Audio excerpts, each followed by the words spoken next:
super complicated topic, but let's start off simple. Is that Zelensky? That's hilarious. Out of the two guys shown on this picture, who looks more trustworthy? Oh, The guy on the left. Bashar Assad, 100%. Like He has a big tie. It's not I even trust close. guys with a big tie. Yeah, I mean, regardless of what you've heard, somebody who takes the time to dress up in a suit rather than looking like an actual terrorist that I wouldn't get on a plane with the guy on the right, and that's Not the guy at who's all. the new leader. So That's not Zelensky? no. That looks like Zelensky in a terror. They really dude, photoshopped his face. Holy shit! That They guy's cloned Zelensky's them. Wow, husband. it does. They cloned him and put them in power, baby. That's what they do. Guys, I was being funny, but I thought that was okay. Sorry, Yeah, I thought you were like, oh, Zelensky's a terrorist. Haha, here he is. guys, that is turban and freaking beard. hilarious. Wow. Wow, that is spooky. Holy moly, Jake, thanks for leaving that up. Kavinsky. That's Mohammed hilarious. Zelensky. Mohammed Zelensky. Kavinsky. That Zelensky's on, I on need the other money. side I need of money. that All right, one. Brandon, go All ahead. right, so before we explain the timeline of what went down the last week, let's take a look at the old based Hillary Clinton, who will explain this better than anybody. Oh, So this is from like 20 years ago, but it explains the situation today perfectly. Look at that haircut. I love Yeah. that. Jesus. She's gonna call my manager. I see a haircut. It's Hillary. You could say that. Sorry. I want to play death. I mean, let's remember here, the people we are fighting today, we funded 20 years ago. And we did it because we were locked in this struggle with the Soviet Union. They invaded Afghanistan, and we did not want to see them control Central Asia. And we went to work. And it was President Reagan, in partnership with the Congress, led by Democrats, who said, you know what, sounds like a pretty good idea. Let's deal with the ISI and the Pakistani military, and let's go recruit these mujahideen, and let's get some to come from Saudi Arabia and other places, importing their Wahhabi brand of Islam so that we can go beat the Soviet Union. And guess what? They retreated. They lost billions of dollars, and it led to the collapse of the Soviet Union. So there's a very strong argument, which is, it wasn't a bad investment to end the Soviet Union, but let's be careful what we sow because we will harvest. So what she's explained, there's something called Operation Cyclone, where we basically funded rebel groups to fight in Afghanistan, fight against the Russia forces, to draw Russia into Afghanistan, to like make them bleed themselves out with a Vietnam of their own. And they're like, oh, wow, it's a pretty useful tactic. Both Democrats and Republicans loved that. So Was this the Operation Timber Sycamore? no, that I'm gonna. Oh, okay. Let hit that me next. shut the hell Cook, up. Vinny. Brandon's gonna cook. Oh, that's coming up. This is Operation Timber Sycamore, but that was Operation Cyclone. So Operation Cyclone was Holy, they just got a bunch of yeah, operations. psychopaths. I love it. They're so nuts. But yeah, that started like 70s through 80s. Remember when Russia was tied up in Afghanistan? Yes. So we funded the shit out of rebel groups, like including Al Qaeda came out of that. Osama bin Laden came out of that. So we were basically drawing Russia in to defend their communist forces in Afghanistan to make sure that, like, I guess they bled themselves out. So that was the beginning of that idea, where we started funding rebel groups instead of sending our own people over there. And to bring it to Syria, so something I've been yelling off the mountaintop for the last 2 weeks is this thing. When I was looking into Jake Sullivan, that psycho, he concocted this plan called Operation Timber Sycamore, where the CIA funded rebel groups in Syria to try to overthrow the government in 2011, and that ultimately turned into ISIS. Like literally, like 3 months after this operation goes off, ISIS. Brandon, becomes is a thing. that by definition us arming the enemy? Is that treason? Yeah, it's birthing the enemy. Holy dude! Like the enemy, And- the enemy didn't even exist until we armed Arming them. them is creating. Creole. Because Okay, so it's not treason because like They're not the enemy You're yet. creating it. There's not the enemy. Oh my They are God! your But then, people. okay, so once you created them, once they started killing Americans, then it's treason. Yeah. Oh my! Look, It's like, this you was, did it, idiots. This is Obama with Brennan from the CIA, Yeah, right? yeah. Jake scumbag. Sullivan, Blinken. Look at this guy. No- That's the face of evil. That's a lizard. That guy's show this lizard. That's a So- lizard. This is an email from Jake Sullivan to Hillary Clinton in 2012. It says, AQ is now on our side in Syria, meaning Al-Qaeda. What the? is going Yeah. on? So this is part of the whole WikiLeaks thing where his emails got leaked. Not as expected. Why would He's you send freaking- an email with this? Like, Because they're retarded. No, because they don't think that they'd ever get hacked into their shit But because it- these scumbags are murdering and look at this people. guy. He doesn't even say hi. Dude, he's listen. That guy's a scary dude. Dear Yeah, who sends an Hillary. email like that? Yeah, who sends those? But No weather talk. so yeah, Have we a great weekend. Yeah, but speaking of the hacks, that, like Disregard. they assume they'll never be hacked or whatever. The CIA aggressively hacked Bashar Assad, looking for evidence of the use of chemical and Phosphorus. all those come on. against the rebels. Which, it never happened. Throw a Which never, best regard. Yeah. it never happened, by the way. Oh yeah, no, I'm gonna hit yeah. that. I'm gonna But hit that. also what With us now, best regard. Yeah, best regard. when they did hack Assad, what they did find was just emails of him talking about how much he loved his wife. Yeah, Like they did. Yeah. he's just It's seems insane. like a nice guy almost. Yeah, no, it's absolutely insane. It's like the same thing as Putin that we've been talking about, where they never gave him a fair shot. They've been trying to oust him from the beginning of his reign in power. So, anyway, next. So this is how they reacted to. Oh wait, before I play this, so we created Al Qaeda, we created ISIS through arming rebel groups. Like just to make it clear, in case there's any questions about that, we created the two main terrorist groups we've been fighting over the last. Because we have to create, because they're the war on terror, that Bush Jr., that scumbag used to say. I'm gonna still throw in allegedly because I'm foreign and they can act on me. Yeah. No, we my ass. could have had world peace after World War II if we steamrolled Russia like we should have after we beat Germany, but we didn't do that. We murdered the guy who wanted to do that instead. But story for another Let's day. hear them. Yes. All right. Roll it. This is the reaction from CNN to when the rebels took over in Syria this week. It's been a breathtaking 24 hours in Syria. For the millions who had lived under the brutal Assad regime, a wave of elation and relief erupted when the news broke of him being ousted. Here's what it looked like and sounded like when the rebels rolled into key cities, including the capital, Damascus. Murdering Christians. Look. She's celebrating. Shooting guns. Those bullets are going to come down. Explosive, but mostly. Celebrations are breaking out I'm everywhere. shocked she's still alive for not.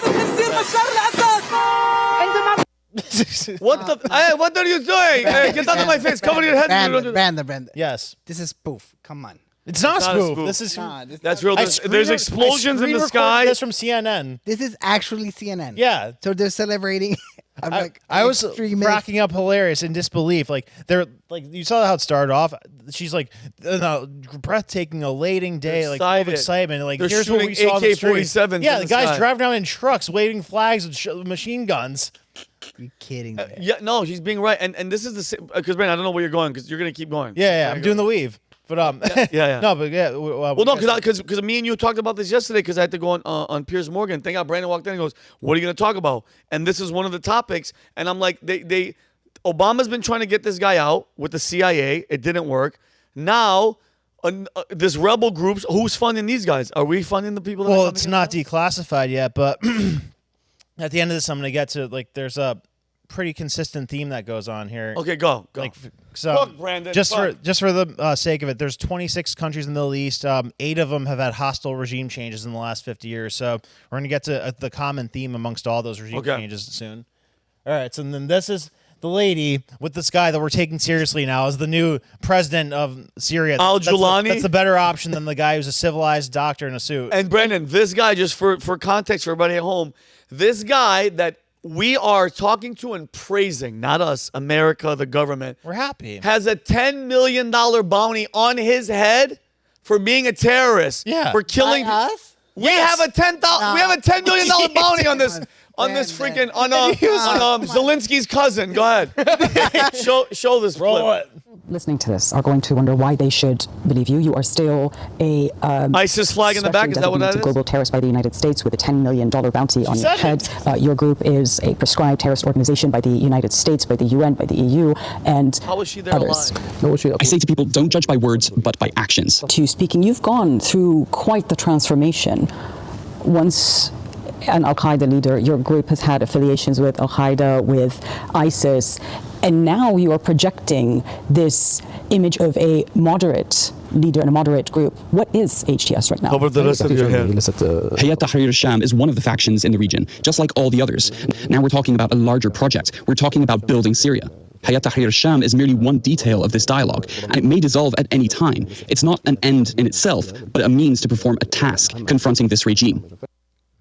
Yeah, so the guy's wearing military gear, and he's now the president. Brandon, he's a terrorist. Yeah. Like guys. Al-Qaeda. And literally one of the big terrorists, and he's the new president. We're celebrating it. If she could get that close to him, where's the military? Where's our military going, hey, we got a bounty on your head. You're the bad guy. But since you're taking over a guy that we want to take over, good on you, brother. You're doing actions are louder than words. And the crazy thing about this real quick is, I mean, like aside from the like crimes against humanity that they're saying Assad committed, which I'm going to show seems pretty not what they're saying. I'm going to show that in a second.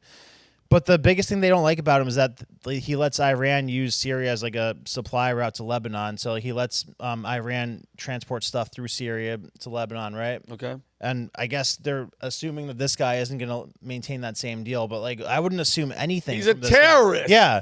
Like I would assume that he would do anything that's most favorable for him. What? Yeah. Go ahead. Let's go to the next one. Yeah. Whatever happened to don't negotiate with terrorists? You saw this today. So this is from the account Amuse. Wait, before you play this, because it's actually really sad, and I want to make a joke. Is this a plot for The Dictator 2? Like, I don't know. This is probably The Dictator 2. Yeah. that's Sasha it. Baron Cohen Sasha Baron Cohen is is probably coming writing out the the script outfit. right now. And Brandon, what are we about to see? No, so it appears that these are Christians who have been rounded up in Syria by the new regime. Oh, weird. Can we see this?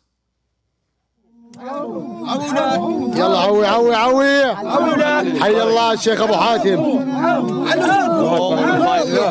طلي طلي قاقي قاقي مثل الدجاجه قاقي قاقي قاقي قاقي. It's crazy to think about that happening under the new people. Who was it that was keeping all the churches safe in Syria? Oh, Bashar Assad, the guy they just deposed who is now hiding in Russia because he was actually an ally of Syria's Christians. Shockingly, but like he kept the peace. So we don't like that. We like it when the rebels take over to advance democracy and, you know, but they've provide a sandbox. They've never done it once. When have the rebels complex. ever made things better? Like we've talked so many times about the rebels changing 1776. Yeah, right. That was the original That was about it.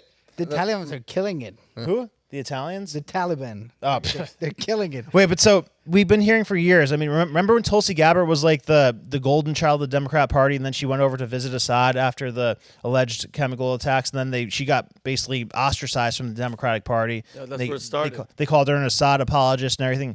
Never really looked into that. Never understood what all the hate about Assad was about. But I come across this from the Secretary of Defense in 2018. The U.S. has no evidence of Syrian use of sarin gas, according to General Mattis. A 4-star general. Yeah, and like that's the main thing that they have cited as this guy. He harshly put down rebel protests in 2011, which I'm going to show in a second, was funded by United States NGOs, and then the chemical gas attack, which it appears was a false allegation, or even worse, done by the West. Yeah, and then accused him of it. You know what reminds me of? Weapons of mass destruction. Yeah. There's weapons of mass destruction. Kill everybody. Then whoops, there's nothing here. That's the same shit. As long as all the news is all lockstep, guys, sarin gas, kids are getting hurt. You can do whatever the fuck you want. But we need to revisit the timeline of events here regarding the Syrian civil war because we forget how recently a lot of this played out. This was like under Obama. Yeah. The Syrian civil conflict with the allegations of Assad using sarin gas against his own people. That's what was used to justify the mass importing of Syrian refugees out of the Middle East and relocating them into Europe. Primarily, they came through Turkey and then they ended up in Germany and then spread out from there. We talk on an almost weekly basis about how Europe is cooked because they have allowed unchecked migration primarily from Asia and the Middle East, where roving gangs of rapists and terrorists are allowed to wander the streets because nobody is allowed to be nationalist in Europe. But this whole thing is predicated on a lie that we caused. Yeah. So while we were working to undermine Assad, the governments of Europe were also working to throw open their borders to people who were actually not fleeing something their government was doing to them.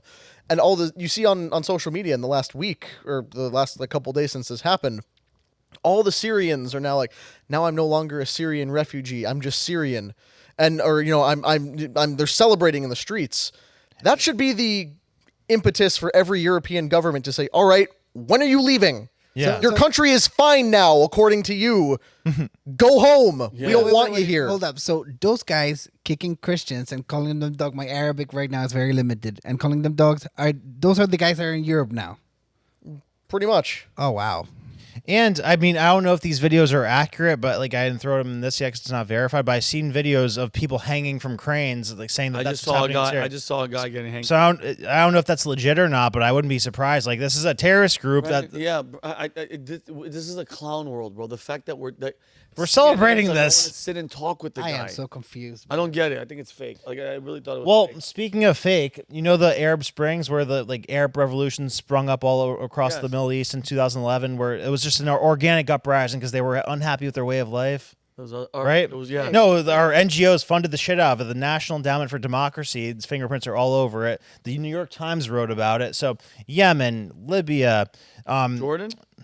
I don't think Jordan was overthrown during that time period. I have a chart of the timeline, but all the countries that went down the Middle East, like Libya, Yemen, Syria, the civil war, a bunch of them, they were all funded by the NGO. So they were training them how to use social media, how to organize. They're giving them money for food, giving them like strategies for how to be disruptive to the government. So, I mean, on the heels of seeing what happened to Gaddafi, which like that wasn't even a subtle one, that was like a heavy-handed NATO-funded operation where they went in and intentionally killed Gaddafi.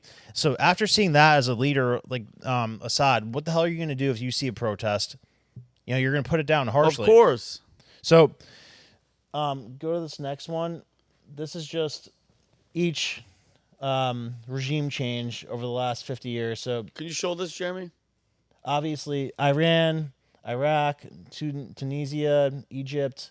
But starting in 2011, that's where you start to see the National Endowment for Democracy getting involved. So Tunisia, NED involved, Egypt, NED involved, and then Libya, straight up NATO support. Yemen, it was NED involved, Sudan, NGO supported, and then 2024, not declassified yet, but our fingerprints are all over it. So, like, why are we doing these regime changes, and like, what's the outcome that we're going for? I mean, there's different theories out there, like the Greater Israel theory and stuff. I mean, I don't know, like, what do you guys theory? Well, go ahead. I was teeing this one up for you. I mean, we just like the Bashar Assad's chair in the presidential palace in Syria was not even cold yet before Israel started invading territory in Syria, and they said, "Oh, we're just enhancing our buffer zone." Yeah, absolutely, for sure. So they're missile striking people who aren't fighting back. They're sending their troops into places that were not occupied by military forces. There's no engagement. So let's see. They're not at war. They're just taking land now. So tell me if this is the playbook, because this is what's coming to my head right now. Is it destabilize all the places around you so that you justify having to fight them because they're a threat? They're not a stable place anymore, and then you have to take it over because they're create a threat? a problem, and then you have the solution. Yeah, pretty much. I mean, it's sort of like, not to, open this whole can of worms when you have less than 5 minutes left in your segment, but like the questions that continue to linger after October 7th. How did this attack go unknown? Like one of the greatest intelligence operations in the world missed this thing that they were warned about months in advance. Right. Well, turns out you could say that they let it happen, and they've been in Gaza now for over a year. It's like, does anyone think Palestine is getting that back? Oh, absolutely not. No. Like, this wasteland of bombed cities, who would even want that? Right. Israel might, because they can build it back up into something else. So, I mean, it's hard to say, but you mentioned Greater Israel. Like, if you look at the map of what Greater Israel is projected to be, like the territorial expansion that certain factions of the Israeli government believe they are entitled to, it's most of Syria, huge chunks of Iran, basically all of Gaza, West Bank, Jordan, Lebanon, and then down into the Sinai Peninsula as well. Yeah. So this is at least, I'm not saying that's what caused this whole thing, but it does show that there are multiple groups now who are seizing the opportunity to just grab whatever they want in a free-for-all.